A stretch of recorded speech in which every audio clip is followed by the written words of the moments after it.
Hello दोस्तों, नमस्ते, प्रणाम। आप लोग कैसे हैं? उम्मीद करती हूँ कि आप लोग ठीक होंगे। एक हम लोग चुटकुला गीत लेके आए हैं। गाना कैसा लगेगा लाइक करिएगा, सब्सक्राइब करिएगा, कमेंट में ज़रूर बताइएगा कि गाना कैसा लगा। नए होंगे तो शेयर सब्सक्राइब जरूर करिएगा, फुल वॉच के साथ सुनिएगा। अरे सरसों के सागवा जोन्हर के रोटिया, अरे सरसों के सागवा जोन्हर के रोटिया, पिया खानवा न खाइब भूखा बरतिया, पिया खानवा न खावे भूखा बरतिया, पिया खानवा न खावे भूखा बरतिया। होता सुबेरे आपन भैया बोलाइबे, होता सुबेरे आपन भैया बोलाइबे, चली जाबे नाई हरवा तू मान बतिया, चली जाबे नाई हरवा तू मान बतिया, पिया खानवा न खावे भूखा बरतिया, पिया खानवा न खावे भूखा बरतिया।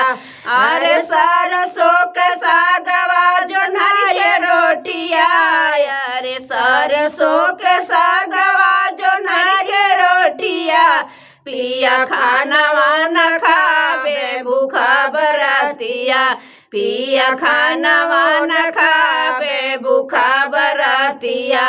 ससुर के हाल धानी नाई है न बतायू, ससुर के हाल धानी नाई है न बतायू, अरे ताना मरिए भाभी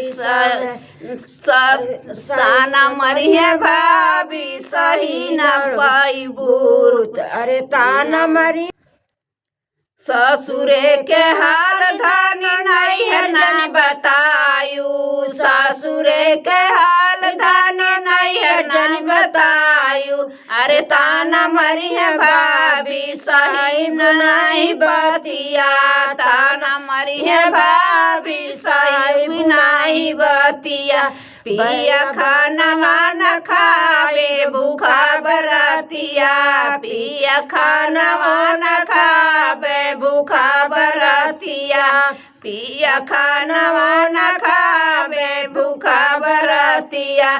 भाभी आदर करिए मामी दुलारे, भाभी आदर करिए मामी दुलारे, भैया हमारे निहार रहियावा, खानवा खाना खावे भूखा बरतिया, भैया खानवा न खावे भूखा बरतिया।